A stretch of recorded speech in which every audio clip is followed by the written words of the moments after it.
మిత్రమా, మనం పడేసింది తింటుంది కాబట్టే కుక్కను చులకనగా చూస్తాము. అదే సింహం అయితే భయం ఎందుకో తెలుసా? కష్టపడి సొంతంగా వేటాడి తింటుంది కాబట్టి.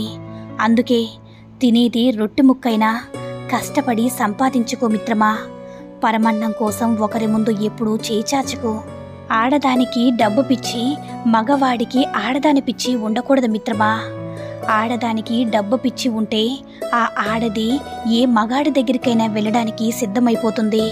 అదే మగవాడికి ఆడదాని పిచ్చి ఉంటే ఏ ఆడదాని కాలు పట్టుకోవడానికైనా సరే దిగజారిపోతాడు. జీవితం చాలా అందమైనది. ఒక రోజు, ఒక గంట, ఒక నిమిషం నీ జీవితంలో ఏది తిరిగిరాదు. ద్వేషాలు, వాగ్వాదాలు వద్దు. ప్రతి ఒక్కరితో నవ్వుతూ మాట్లాడండి. ఆనందంగా జీవించండి. అదృష్టం అనేది వర్షపు నీరు లాంటిది. శ్రమ అనేది బావిలో నీరు లాంటిది. రోజు స్నానం చేయాలంటే ఎప్పుడూ కురిసే వర్షాన్ని కాదు, బావని నమ్ముకోవాలి. మిత్రమా, ఎవరిని ఎక్కడ ఎప్పుడు ఎవరితో కలపాలో అన్నీ ఆ దేవుడు ఎప్పుడో రాసేస్తాడు. ఏది చేసినా మన మంచికే చేస్తాడు. ఒక్కసారి ఆలోచించండి మిత్రమా. జీవితంలో నువ్వు అనుకున్నది అనుకున్నట్లుగా జరిగితే ఏ సమస్య ఉండదు. ఒకవేళ అలా జరగకపోతే ఆయాసం, ఆందోళన తప్పితే జరిగేదేమీ ఉండదు. అందుకే ఏం జరిగినా నిబ్బరంగా ఉండండి. మొక్క పెరిగేటప్పుడు పోసే నీళ్ళే ఆ మొక్కకి ప్రాణం పోస్తాయి. అలా ఎదిగేటప్పుడు చేసే పనులే నీ జీవితాన్ని నిర్ణయిస్తాయి మిత్రమా. ఒకటి గుర్తించుకో మిత్రమా, ఎంత చెప్పుకోలేని బాధ మన గుండెల్లో ఉన్నా అది దిగమింగుకొని మన వాళ్ళ కోసం నవ్వుతూ నటిస్తూ బ్రతకడమే జీవితం అంటే. అవునా? ఇంట్లో వస్తువులు పెరిగితే కొద్దిగా స్వేచ్ఛగా మసిలే అవకాశాన్ని కోల్పోతాము. అలాగే మనసులో కోరికలు పెరిగితే కొద్దిగా సంతోషంగా జీవించే క్షణాలను కోల్పోతామని గుర్తించుకో మిత్రమా. జీవితం అనేది అవకాశమైతే దాన్ని వదలకండి. ఒక బాధ్యత అయితే నెరవేర్చండి. ఒక ఆశయమైతే సాధించండి. ఒక శోకమైతే తట్టుకోండి. ఒక పోరాటమైతే జయించండి. నాకు సాయం చేయడానికి రాని వారందరికీ కృతజ్ఞతలు. ఎందుకంటే వారి వల్లనే స్వంతంగా పనిచేయడం నేర్చుకోగలిగాను కాబట్టి.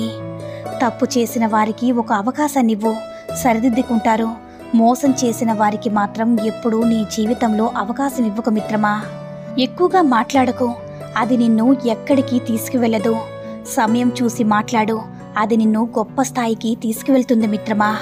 మనకున్న చిన్న జీవితంలో మనల్ని ఇష్టపడేవారు ఎవరో, అభిమానించేవారు ఎవరో, ప్రేమించేవారు ఎవరో దొరకడం కష్టం. ఈ సువిశాల ప్రపంచంలో మనమెంత, ఇసుకరేణువంతా. ఒక విషయం ఎప్పుడు కూడా మర్చిపోవద్దు మిత్రమా. ఈ సుఖ దుఃఖాలు, అవమానాలు ఇవన్నీ అతిథుల్లాంటివి. జీవితంలోకి వస్తూ పోతూ ఉంటాయి. అది అనివార్యం మాత్రమే మిత్రమా. కొన్నిసార్లు బాధపడుతూ ఉన్న రోజులను గుర్తు చేసుకుంటూ నవ్వుకుంటూ ఉంటాము. దీనికా నేను ఇంత బాధపడింది అని. నవ్వుకున్న రోజులను గుర్తు చేసుకుని మళ్ళీ బాధపడతాము. మళ్ళీ ఆ రోజులు రావద్దని. జ్ఞాపకాలకి ఉండేటటువంటి శక్తి అలాంటిది మిత్రమా. కొంతమంది ఆర్థికంగా పేదవాళ్ళు కావచ్చు, కానీ దయార్థ హృదయంలో చాలా గొప్పవాళ్ళు. మిత్రమా, సమాజంలో రెండు రకాల మనుషులు ఉంటారు. మనం సంపాదిస్తే ఓర్వలేనివారు, మనం ఖాళీగా ఉంటే ఎగతాళి చేసేవారు కొందరు.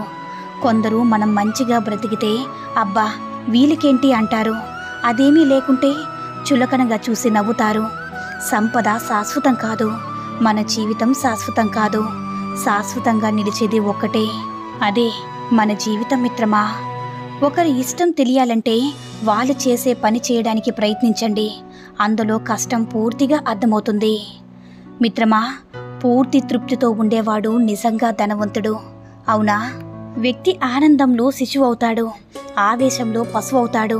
అందుకే ఆవేశాలు అనర్థానికి దారితీస్తుంది. రక్త సంబంధం ఉన్నా లేకపోయినా ఆసరాగా నిలిచేవారే మనిషికి నిజమైన బంధువులు. ఉన్నది చాలు అనుకుంటే మిగిలేది సుఖం, లేనిది కావాలనుకుంటే మిగిలేది దుఃఖం. మీకు ఏది అన్నం పెడుతుందో దానిని దైవంగా భావించండి. మీకు ఏది నీడనిస్తుందో దానిని కోవెలగా భావించండి.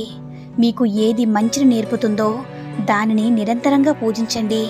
మీకు ఏది సంతోషాన్ని కలిగిస్తుందో దానిని నిత్యం ధ్యానించండి. అప్పుడే మీరు గొప్పవారు అవుతారు. తప్పు చేసి తమదే గెలుపని వాదించే వాళ్ళకి ఎదురు చెప్పకండి.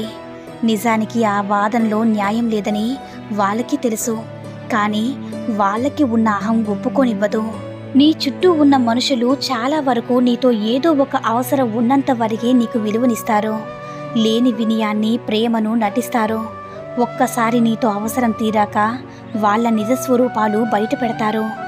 ఒకటి గుర్తించుకో మిత్రమా, ఆత్మాభిమానం ఉన్నవాడు ఆకలినైనా భరించగలడు, కానీ అవమానాన్ని మాత్రం భరించలేడు. నీ పరిమితికి మించిన ప్రేమ, నీ నియంత్రణలో లేని ఆవేశం నీ జీవితాన్ని దుఃఖం వైపు తీసుకువెళతాయి. ఆస్తి ఉన్నవాడు ధనం పంచగలరు, గుణం ఉన్నవాడు హృదయాన్ని పంచగలడు. పంచిన ధనం ఆ రోజుకి ఖర్చయిపోతుంది, కానీ పంచని హృదయం మాత్రం జీవితాంతం మిగిలిపోతుంది మిత్రమా. పందులు సావిడలో పావురాలు ఇమడలేవు, అలాగే మూర్ఖుల పక్కన మంచివారు బ్రతకలేరని గుర్తించుకో మిత్రమా. సాధారణంగా అబ్బాయిలు ఏడవరు, కానీ ఒక అమ్మాయి కోసం ఏడ్చాడంటే ఆ అమ్మాయిని ప్రాణం కన్నా ఎక్కువగా ప్రేమిస్తున్నాడని అర్థం మిత్రమా. ఆకాశం ఎంత దూరం వెళ్ళినా సముద్రం తన రూపాన్ని వదులుకోలేదు. తనలోనే దాచుకుంటూ తనతోనే ప్రయాణిస్తూ ఉంటుంది. నీ మీద ఇష్టం కూడా అంతే. ఈ సూక్తుల్లో ఏ సూక్తి నచ్చిందో కామెంట్ చేయండి.